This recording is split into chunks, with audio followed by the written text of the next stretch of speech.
Welcome to one of the most jaw-dropping stories in the world of automobiles. Richard Rawlings, the undeniable king behind Fast and Loud and Gas Monkey Garage, has just encountered a life-altering moment in court. A shocking verdict has broken him, right there under the unflinching gaze of the judge. What really went down? What hidden truth lurks within this explosive case? And can the Gas Monkey Empire survive the tremors of this devastating blow? Stay with us as we peel back the layers and reveal every startling detail. Make sure to hit like, subscribe, and tap the bell icon so you won't miss what comes next.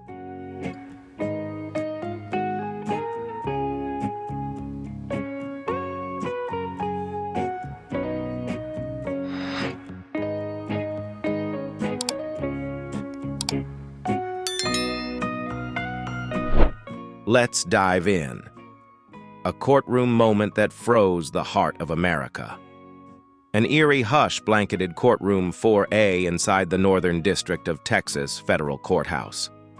The tension was suffocating as Judge Alanire Simmons methodically turned through her notes, building toward the final moment of reckoning.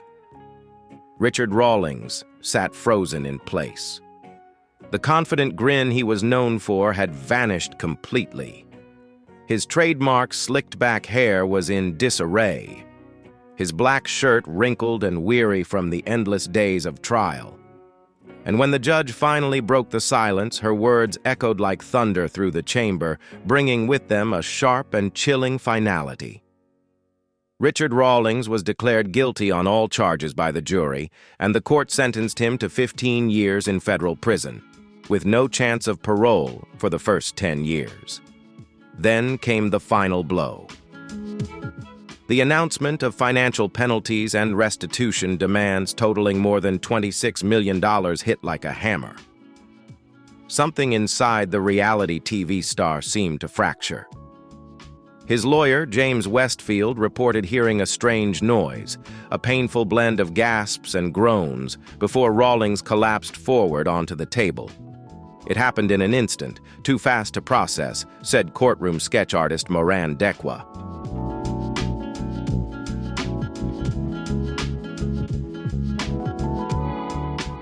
One moment, Rawlings was sitting there like a statue, and the next, he simply fell forward onto the table. The horrifying sound of his face slamming into the table and sliding to the floor sent the entire courtroom into chaos. Immediately, Westfield called for medical assistance as federal agents cleared the courtroom. Journalists present described the scene, with Rawlings' ex-wife covering her mouth in shock. Dennis Collins, Rawlings' longtime friend, attempted to approach but was stopped by security. Emergency medical technicians worked on Rawlings for nearly 7 minutes before he regained consciousness, disoriented and pale. Eventually, he was helped to his feet and escorted out of the courtroom. Not handcuffed as expected, but lying on a stretcher with an oxygen mask covering his famous face.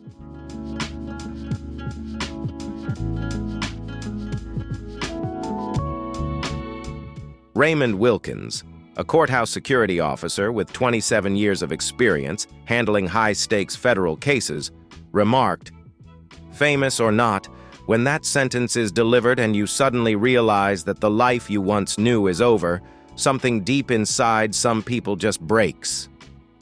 That emotional collapse marked the dramatic conclusion of a 3-week trial that had gripped the automotive industry and left television audiences stunned.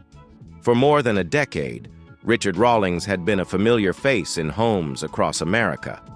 But now, viewers were being forced to reconcile with a truth about a man they never really knew. The investigation into Rawlings' business affairs began rather innocently in late 2023, when an IRS audit exposed inconsistencies within the financial records of Gas Monkey Garage. These issues continued to emerge as the investigation deepened, slowly dismantling the empire Rawlings had spent years constructing. What started out as a routine tax inquiry rapidly escalated when agents stumbled upon discrepancies that couldn't simply be brushed off as accounting slip-ups. The initial warning signs were the kinds we often see with high-profile figures in the entertainment world, explained Martina Suarez, a former IRS investigator.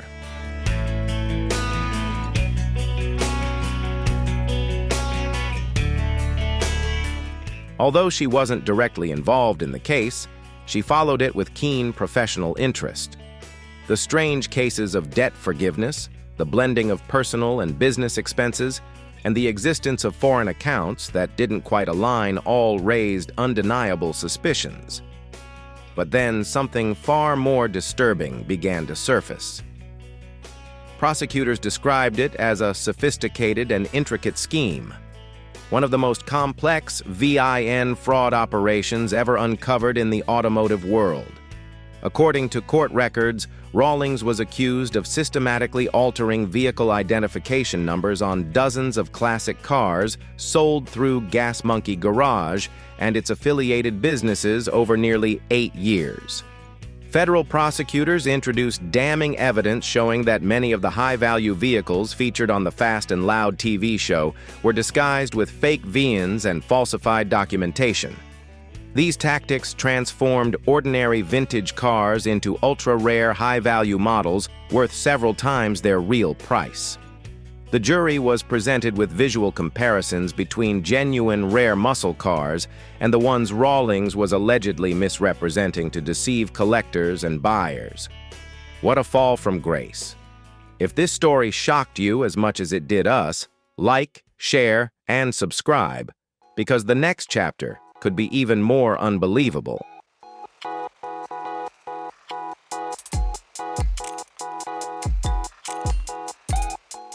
Automotive experts highlighted subtle discrepancies that only seasoned collectors would be able to catch.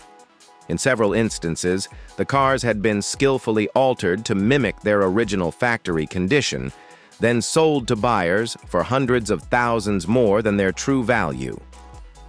One of the most controversial pieces of evidence came directly from Rawlings' own television show.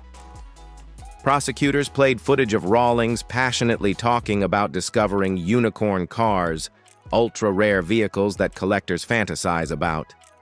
But those clips were contrasted with sworn testimony from respected automotive historians, who explained the near impossible odds of finding that many rare models in such a short time frame. What made the case even more compelling were documents unveiled by U.S. Assistant Attorney Caroline Morales during a press conference held after the trial. She revealed that Rawlings didn't just sell misrepresented vehicles.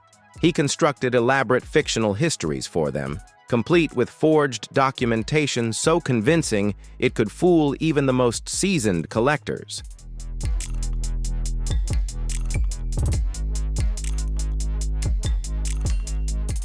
The most serious charges centered on Rawlings knowingly selling misrepresented vehicles across state borders and to international buyers.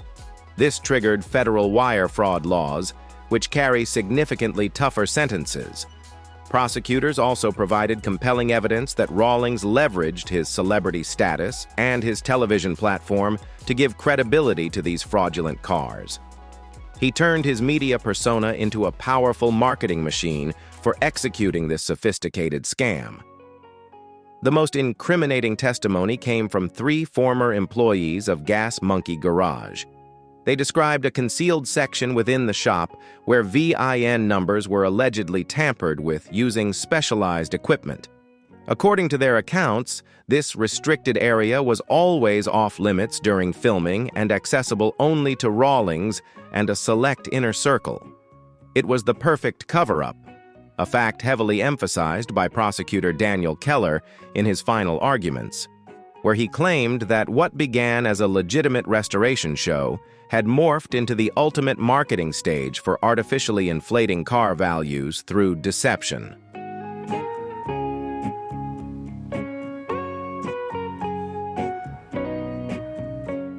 Rawlings' defense team tried to present him as a passionate vintage car lover who may have made mistakes in verifying certain vehicles, but never had any intention to deceive. They argued that in the nuanced world of classic car appraisal, Differing expert opinions on a vehicle's authenticity are quite common and should not be criminalized.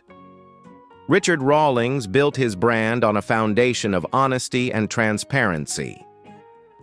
Defense attorney James Westfield emphasized that the notion of Rawlings risking everything for a sophisticated fraud simply didn't align with the man or the public-facing business he had spent years building.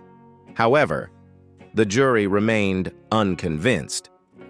After 6 tense hours of deliberation following a 3-week trial, they returned a unanimous verdict, finding him guilty on all 18 counts, including wire fraud, mail fraud, conspiracy to commit fraud, and tax evasion.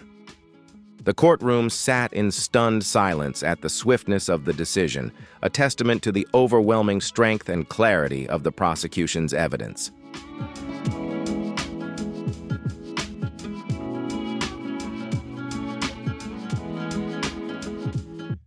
For Rawlings, who had built a multi-million-dollar empire around his outsized persona and deep automotive knowledge, the guilty verdict represented more than just a legal downfall. It marked the unraveling of the public image he had so carefully manufactured over the years. As prosecutors laid out their case, a parallel narrative came into focus, one that revealed an alleged fraud scheme running in tandem with the legitimate business dealings of Gas Monkey Garage for years. According to court documents, the fraudulent operation revolved around enhancing average classic vehicles and presenting them as rare, high-value additions through a mix of strategic modifications and forged documentation. In the world of car collecting, a vehicle's provenance is everything. A standard 1969 Dodge Charger might command around $75,000. But when modified and passed off as a rare RT version fitted with the iconic 426 Hemi engine, its market value could skyrocket to as much as $300,000.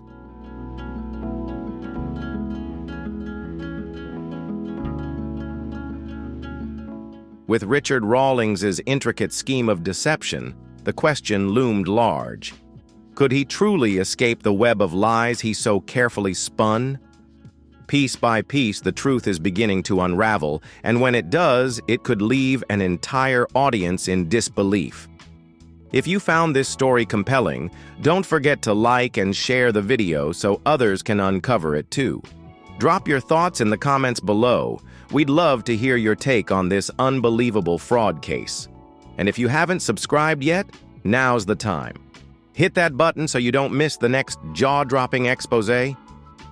Rawlings was accused of exploiting these dramatic value gaps by crafting rare versions of cars that never truly existed. The brilliance of this plan, if one dares call it that, was how it leaned on Rawlings' real-world automotive credentials, explained auto fraud expert Marcus Reed. These weren't sloppy VIN swaps or obvious counterfeits. The transformations were expertly done, carried out by seasoned mechanics who knew precisely which elements had to be flawless to fool even the most trained eyes in the industry. According to evidence presented during the trial, the operation followed a calculated pattern. Rawlings or someone from his circle would acquire popular but worn-down classic cars, making the need for restoration and modification seem entirely justified.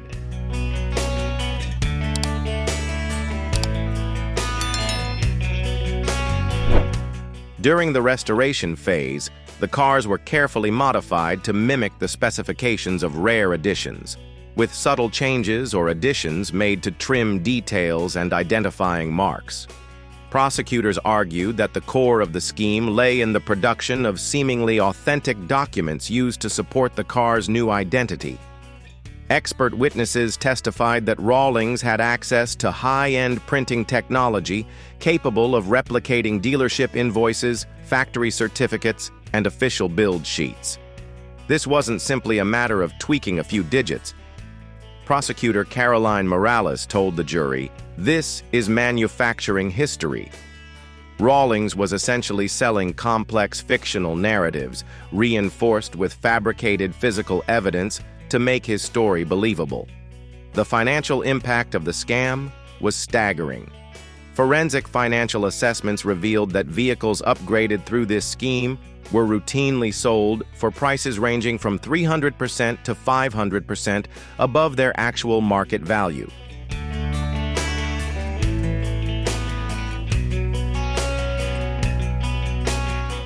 Over an 8-year span, Rawlings and his associates orchestrated a web of fraud, amassing millions of dollars by artificially inflating the value of vintage cars.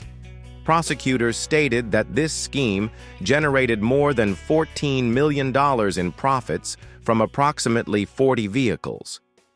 What ultimately unraveled the operation was Richard Rawlings' growing ambition. As Gas Monkey Garage's fame exploded alongside the success of Fast and Loud, Rawlings began targeting increasingly high-value vehicles.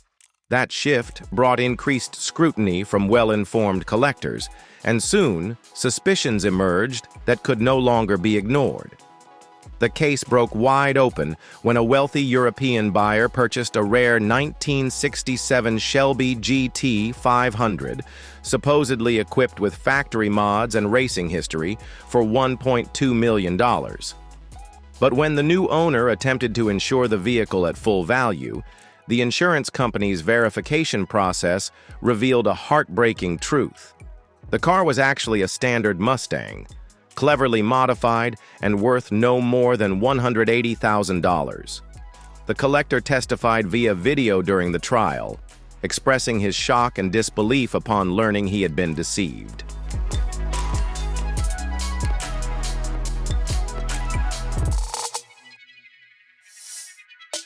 I trusted Richard Rawlings because of his reputation.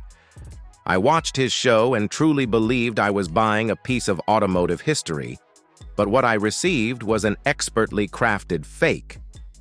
The most damning evidence came from Rawlings' own emails and phone calls, in which he personally assured the buyer of the car's authenticity.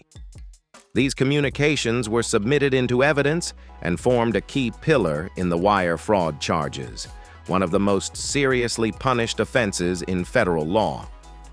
This revelation intensified the gravity of the case, placing Rawlings at risk of facing even harsher consequences. As the investigation deepened, prosecutors revealed that the fraudulent operation didn't just persist, it evolved.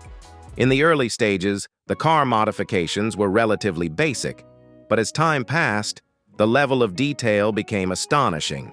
Components were intentionally aged to mimic natural wear and tear, making these counterfeits nearly indistinguishable from genuine classics.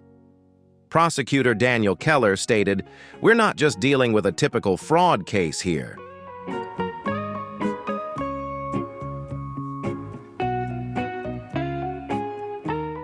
This was a form of automotive counterfeiting so advanced, it challenged the very definition of authenticity in the car-collecting world."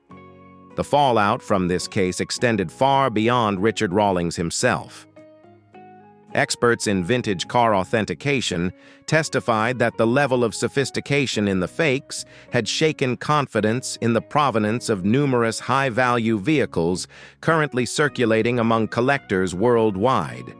Several prestigious auction houses announced plans to re-verify any car ever linked to Rawlings or Gas Monkey Garage. For the collector community, this case marked an unprecedented breach of trust, one that sent shockwaves through the entire industry. The empire Rawlings had spent over a decade building began to collapse in the wake of the court's decision.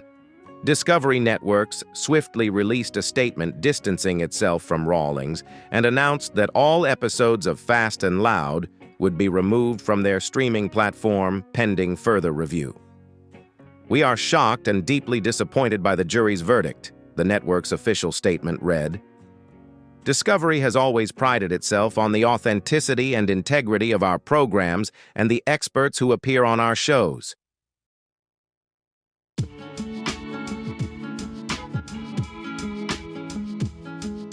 We are now conducting a full review of all Fast and Loud episodes to determine whether any misinformation may have been broadcast to viewers. Gas Monkey Bar and Grill, the restaurant chain Rawlings expanded across multiple cities, also announced an immediate rebranding effort to distance itself from the controversy. Internal reports from staff revealed that the scandal's negative fallout forced the restaurant group to implement major changes to protect its public image. In the immediate aftermath of the verdict, everything began to shift at lightning speed. Crews were seen dismantling Gas Monkey signage and removing branded merchandise from store shelves.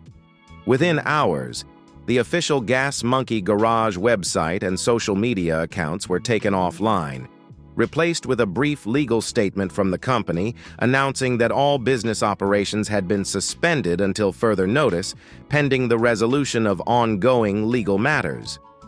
If this video made you pause and think, hit that like button, share it with someone who needs to see it, and don't forget to subscribe for more untold truths.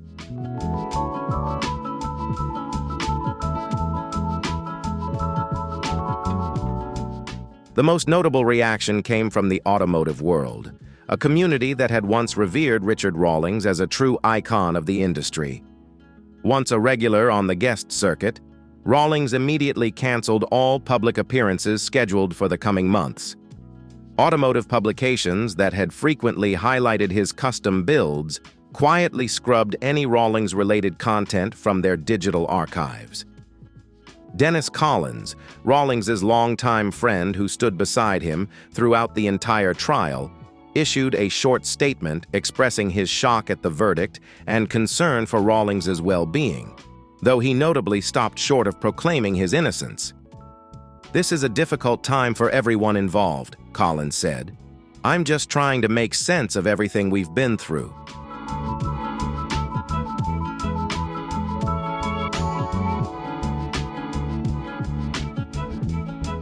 Financial experts estimate that the combined weight of court-ordered restitution and the implosion of Rawlings's business ventures could leave him with virtually nothing. According to court records, many of his personal assets, including his prized car collection, real estate holdings, and company shares, are expected to be liquidated in order to satisfy the financial judgments levied against him. Financial analyst Trevor Wilson explained, "The fines and restitution, which total $26 million, have effectively wiped out his net worth. With legal fees piling up and the complete loss of income, we're watching the total financial collapse of a man who once built an empire." For the victims of the repossession scheme, those who bought misrepresented vehicles at severely inflated prices, the verdict may have offered some emotional closure, but practical justice remains elusive. Although the court has mandated restitution, the complex and time-consuming process of identifying and verifying all affected cars means that many victims could be waiting years for compensation, if they ever receive it at all.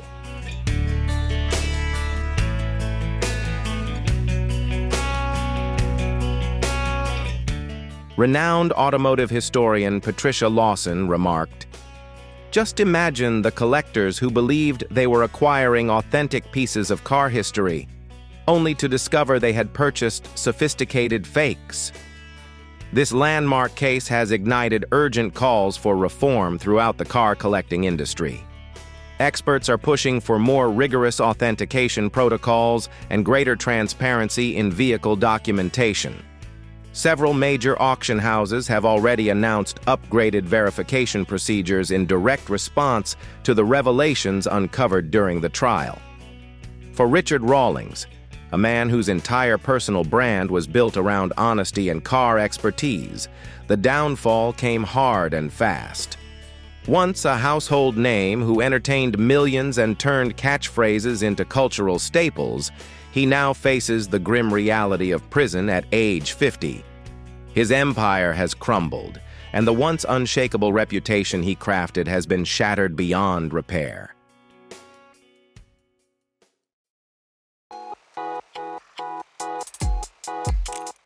What makes this case so deeply captivating is the sheer element of self-destruction at its core. Legal analyst Martin Reynolds observed, Rawlings had truly reached the pinnacle, wealth, fame, and admiration in a field he helped define. And yet, the question that haunts everyone remains. Why would someone in his position risk everything for a scheme that, given his notoriety, was nearly guaranteed to be uncovered? What a shocking twist in the story. Richard Rawlings, the very face of Fast and Loud, left us all stunned as he collapsed inside the courtroom moments after hearing his sentence. The room was charged with intensity, and that moment will surely go down in history. What does this mean for his legacy? And what lies ahead for Gas Monkey Garage? If you were as shocked as we were, be sure to smash that like button.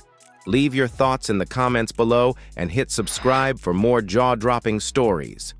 You won't want to miss what's coming next. We'll see you in the next one.